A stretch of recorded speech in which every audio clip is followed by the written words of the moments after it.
Yes, you read that title correctly. Do not waste your time in Mexico. Why? Because there's so much to do. That's right. You have got to hit the ground running. This is our official Mexico Q&A video to break it down so you can make the most of your time in Mexico.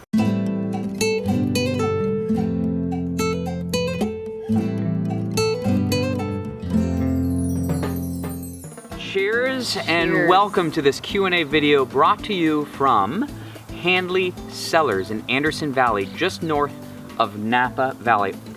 This place is amazing. So let's break it down for you why you're here right now. We are going to chat about all things Mexico. These are the questions from you. We asked on Facebook, hey, you guys have any questions? We're going to do our final Q&A, and you guys delivered. So here are the top 15. We're going to talk about water, insurance, passports, safety, and so much more. Pets. So extra tools, resources. Let's get into it. All right, let's get in it with, is Mexico safe? And this question was asked by everybody. Yes. Okay. Including our moms. Is Mexico safe? Look, there are parts of Mexico that are incredibly unsafe, and you want to do your research to make sure that you are staying in and out of those areas. Nayarit, which is where... Preferably out. Yes. What did I say? Not in and out. What did I say? Out. Out. Okay, stay out of those areas. Where we traveled from Tucson, we crossed at Nogales, we went down to San Carlos and we spent the first night. Then we came down into Los Mochis, then we went to Mazatlan and La PENITA.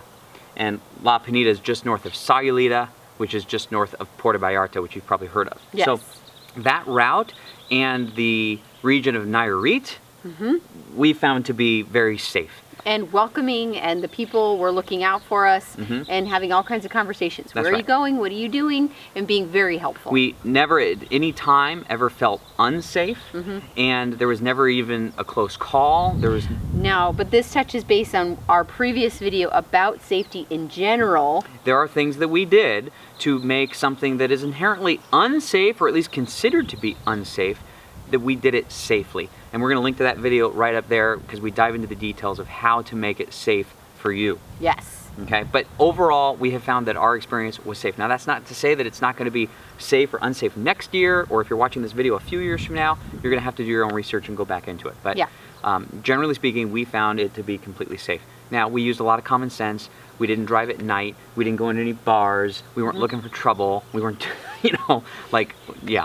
But the video here today is not about, you need to go. It's letting you know, hey, if you want to go, here's some more information. Yeah, here's some information. So it's up to you whether you want to go or not, and whether you think it's safe, but for us, that was our experience. So, number two. Question number 2 is brought to you by Bethany. She says, do you need passports, and what about pets? That's a great question, because a number of years ago, we didn't need passports to go to Mexico, particularly for our kids. Today, it's a must. We had 5 passports with all the kids. We made sure that we had all of the paperwork for Maddie. It's not a problem getting pets into Mexico, but it could be difficult to get your pet back into the States if you can't prove that A, it's your pet, they're current on their shots, and you have all the paperwork. So you definitely... shots and rabies. Rabies, all that stuff. You definitely want to make sure your animals are current so you don't have any problems getting back into the States. Right, we just brought our little folder and we had all of our vet records so that we were totally legit. Yep. Because of other paperwork, right when you cross the border, you'll need to get a TIP. This gives you your permit for the car up to, I believe, 180 days. Any vehicle has a $450 deposit, and you'll get that back about a week later after you exit, as long as you leave within 180 days. The RV had a $75 permit, and it's just a little sticker they put on the RV. Very, very simple. Yes. Any other direct? Oh, insurance. We got insurance through Lewis & Lewis. I'm just gonna say We got our insurance through Lewis & Lewis, and I can link that in the description below. It's very simple to get your insurance. Go on, put all the information. I believe it costs us $400 for our truck and trailer for the type of insurance plan that we got. And that covered us all the way down to Nayarit. You're going to pay different rates for insurance depending on how long you stay in Mexico and how far you travel. So basically, we got the 90-day insurance. I think that was the minimum for how far we were traveling, a 90-day. So it gave us a little leeway too, because then when we got there, we were like, we never want to leave. That's right. How long are we allowed to stay? We stayed at least a month longer than we thought we were going to stay, and that was great because we had the insurance. We had everything all lined up. All that done. Okay. So yes. Okay, Hector asked question number 3. How do you get diesel down there? And there's also questions about 3/4 ton trucks and 1 ton trucks. There is no problem getting low sulfur diesel in Mexico. I talked to some other experts about it. They said there's about 30 to 100 gas stations that sell low sulfur diesel. Talked to someone else that said that they had the actual fuel sent in and tested for low sulfur, and they said it tested absolutely fine. They said actually the fuel is imported from Japan. So there was no issue whatsoever. There was questions about, can you bring a 3/4 ton truck or a 1 ton truck in? I think it had something to do with insurance being a commercial vehicle. We were with plenty of 3/4 ton trucks and 1 ton trucks that were not commercial, and there was no problem whatsoever. So number 4, thank you, Audrey. You asked about a caravan. Well, here, just to get a little official on you, we didn't really ride down in a caravan. We rode down in a buddy system. And so we talked to La PENITA, and they said, hey, a group is going down on this day and this day. Hey, would you want to join with them? We said we were in. But you can also go online and find official caravans. There's people that you can pay. And then there's also unofficial caravans that schedule certain dates. So you can go online and find that, or you can reach out directly to La PENITA where we stayed, and you can go from there. But there's always a group going down. We were a little afraid that once we got down there, well, then how are we going to get back? Because we didn't know when we were coming back. Yeah. But it was easy to do. There's always groups of people leaving, and you can just group up together and take off. Yeah, within about 3 weeks of us leaving, we started asking people, hey, when are you going back? Hey, when are you going back? And we kind of assembled our own little group of people coming back. Yeah. Now, in terms of providing resources for you, La PENITA RV Park was a tremendous resource for us, and Carol is just so wonderful. So down below is a link to a video that I did for La PENITA, and you guys can click that and kind of get a sense for the La PENITA RV Park. But if you're going to that park, you could probably coordinate a caravan Buddy system. going down directly to La PENITA. However, there are other resources to finding caravans. In fact, there is a Facebook group about like buddy caravanning in Mexico. There's a whole Facebook group to it, and I'm going to link that down there below too. That could be a good resource for you to find a caravan. Yeah.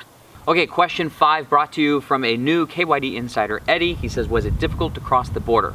No, like not even a little bit. No, So, it took a little bit of time, and it was really cold the day we went. it was cold, and they asked to go inside of our trailer. We let them inside our trailer. He looked around, he said, fine. We went through the border. It was like, we were through like within 5 minutes. Then we got to kilometer 21. That's where we took care of all of our paperwork. That took about an hour, just because there's 5 of us. We had a lot of signing to do. That's where we did the permits for the car and the deposit and whatnot. And then we were on our way. Yeah. Very, very smooth. Very smooth, very polite, very nice. That was it. Number 6, Harry. This question was from you. Will we go back? Yes. Yes. By train, plane, automobile, or RV. we will be back. We loved it. There's so much more to explore. One person that was down there said, we just take on a certain section of Mexico every time we go down. And I thought, that's brilliant, because there's so much to see. So we only did Tequila, Guadalajara, La PENITA, that whole area. And so there's so much more. The Yucatan Peninsula and even Baja. Yes, the whole Baja coast. There's so much more to see. You can swim with whale sharks in La Paz. Yeah. There's an area down near La Paz where it was, we were told from other people that had seen it firsthand, there were 2,800 whales. What?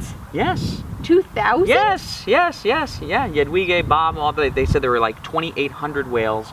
They were sending their cabs up to the boat to like almost babysit the cabs. What? Yes, I'm not joking. Wouldn't make this up. Oh my, we're going back. We're going back. But I haven't seen that. But we're not going back anytime soon. No. And the reason is, well, we have this channel, and we want to make sure we're always doing new, fresh, exciting things. Well, and I mean, we love this channel. We absolutely love the reception, but our original goal was to go out and go sail. So maybe we'll see Mexico on a sailboat. That's right. Okay, question 7 brought to you by Oscar. If the communication was 100% in Spanish, would it have changed your experience, and vice versa, meaning if the communication was 100% in English? So if the communication was 100% in Spanish, which by the way, it was not. It was not.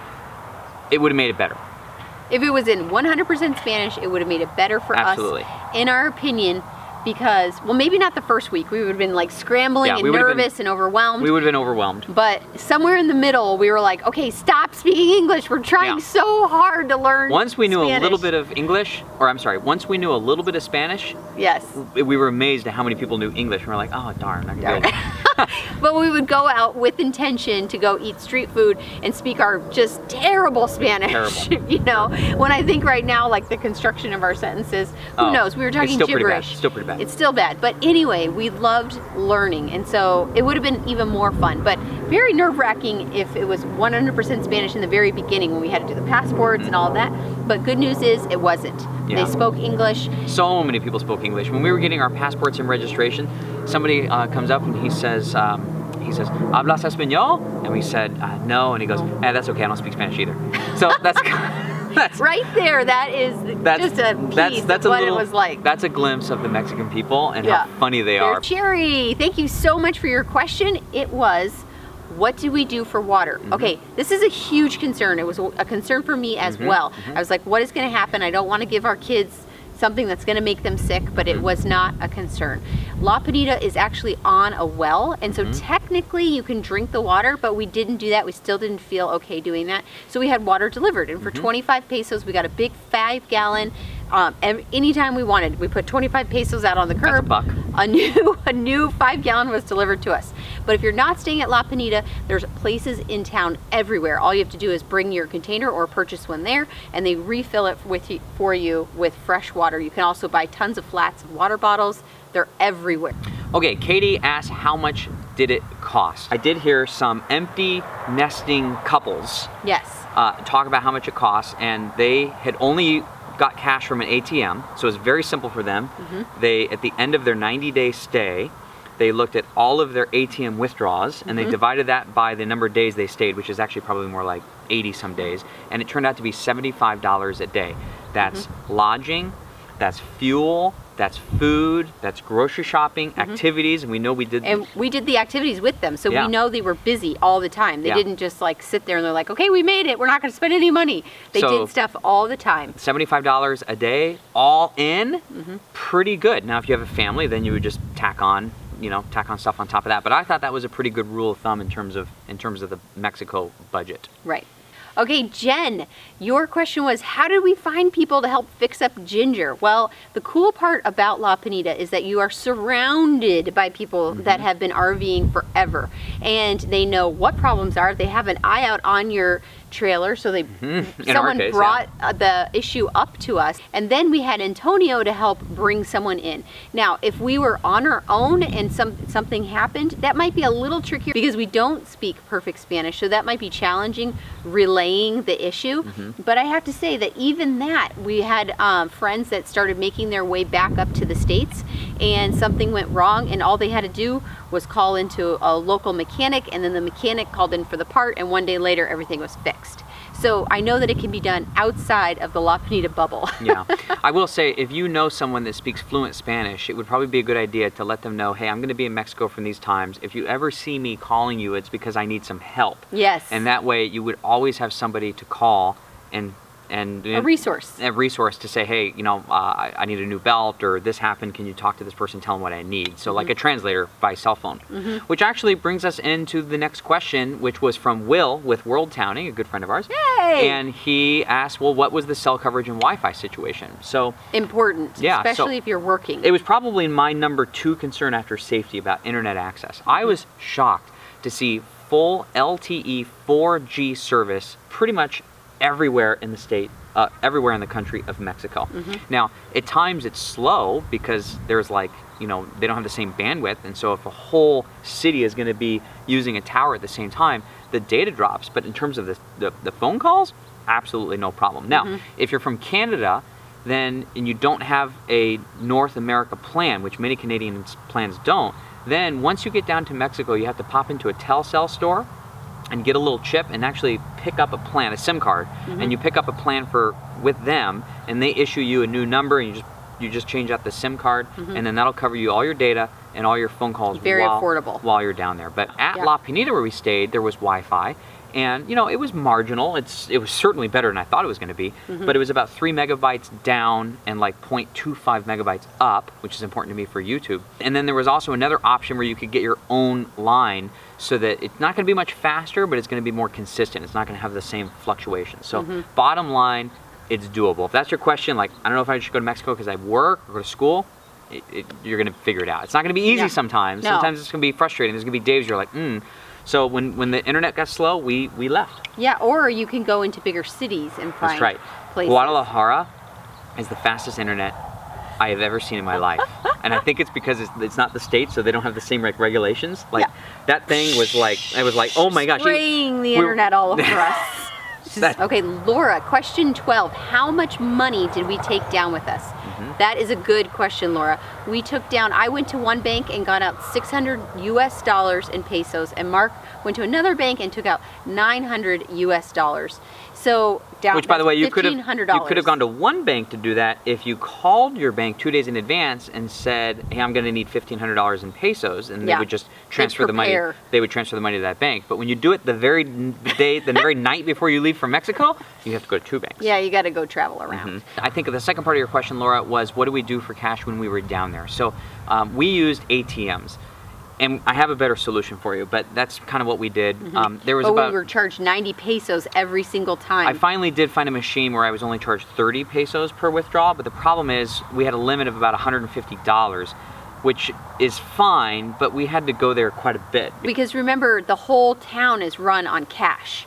So it's not like, oh, well, I'll just use my card this time and I'll use my cash next time. No, you have to have cash on you in order to go out to dinner, buy what you need, all of that. So what will happen is you'll go to an ATM at 6 o'clock on a Saturday, and that ATM will be completely out of cash, and you'll have to wait until Monday or go get a different ATM. So it makes it kind of a pain. There's a better solution for you, and it's called Remitly. And if you're from Canada, I think it's called like World Remitly or World something. Anyway, this app is how now we pay our Spanish teacher who lives in La PENITA.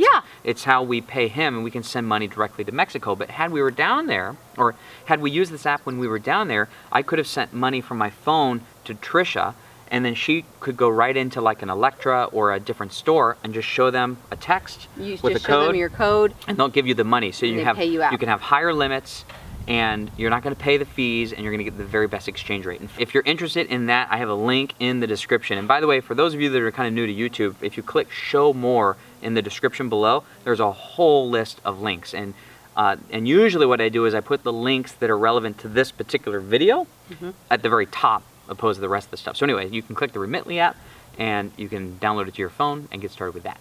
Cool. Rain asked us this question. What extra parts did you take, and were you able to get anything when you were down there?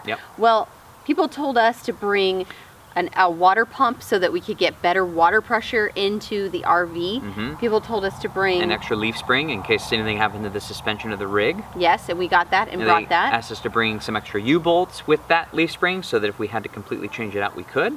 We brought jerry cans with extra gas just in case we couldn't find a gas station that had gas. And we brought a extra bearing kit, which, by the way, all of that stuff, I would recommend everybody having extra of. Maybe not in the States having 10 gallons of fuel in the back of your truck, but certainly an extra leaf spring, bearing kit, and U-bolts. It's difficult to get parts when we were down there. So some friends of ours, Ann and Paul, they needed a timing belt for their motorhome on the day they left.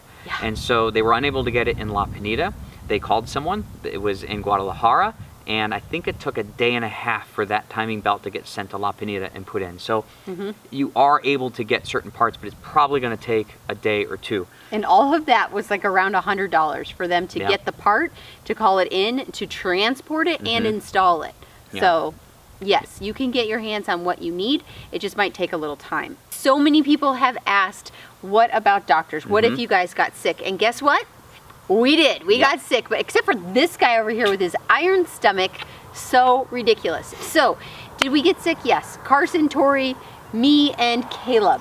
But I say Caleb last because he got the worst of it, poor guy. So we had to end up going to the doctor twice. We ended up having to get his blood drawn. We were worried that he got that bug bite. We were concerned that he was going to get the dengue, but we figured out after the blood test that he didn't get. He didn't get the dengue. Dengue didn't. No, didn't. Yeah. Anyway, he did not get dengue, but we were able to help him. Now, it was about 300 pesos to 400 pesos anytime we went to go see a doctor. And then that was about 400 pesos for the blood work. So all in all, Caleb was like 1,000 pesos for all of his medical needs, and it was actually really good care and really good care. It was great. So I mean, I think there are plans that you can add to your auto insurance through Lewis & Lewis if you want to get like additional health coverage, or if you want to get evacuation insurance. So if you really got sick, someone would literally fly you. You could fly home. And air evac, and then they're going to fly someone out to drive your rig home. So that insurance is available, and it's a pretty sweet deal. Yes. So we know several people in the park that got that. Yeah. Okay, so let's talk about resources. And I'm going to include below in the description additional resources. Bill Bell has a Facebook group called On the Road In. Church has written a fabulous book that's referred to as the Bible. It's really everything you need to know about RVing in Mexico. Yes. And then there are other resources. If I ever come across, I'll put in those descriptions. So if you're interested in going down there, these resources might be helpful for you. I had to change the camera. The light was driving me crazy. All right, I seriously, I look like Patrick Swayze from The Ghost there for a minute. I was like, you remember that scene? Yes. Okay. Yes. Anyhow, so there you have it. SOS Todo. That's all we got. I love that phrase now. That's my new phrase. It's his go-to. It's my go-to, SOS Todo. Yes. Anyhow, that is our last episode of season 2. Do you see the rig right over there? Yeah. This is fun, you guys. Okay, let's just talk a little bit about Harvest Host, okay? Which, by the way, like, they're not a sponsor. They invited us to be a member of Harvest Host, but it was $45 a year. And so we invite you to become a member of Harvest Host. Yes. For no other reason than it's awesome. It's super fun. There are a plethora of options up the West Coast. And all across the country. Oh, really? Oh, yeah. Oh, I thought it was a West Coast thing. No, it's all across. It's it's nationwide. This is our second one. We're here at Hanley, and like, it's fantastic. So yum. Basically, you call ahead and you say, hey, can we come there for the night? And they say, sure. And then you go into the wine tasting room, and they'll tell you where to park. And they teach you everything. There's no stuffiness about it. They love that you're there. Mm-hmm. Super welcoming and tons of fun. We had a blast, not only in Mexico, but answering your questions tonight. It is so much fun to have this relationship. We love it. We love it. We love you guys. Okay. Thank you. Hasta luego. We will see you this weekend for the first episode of Season 3, Joshua Tree National Park. Oh my goodness. Cheers. Cheers. I guess I just get the bottle.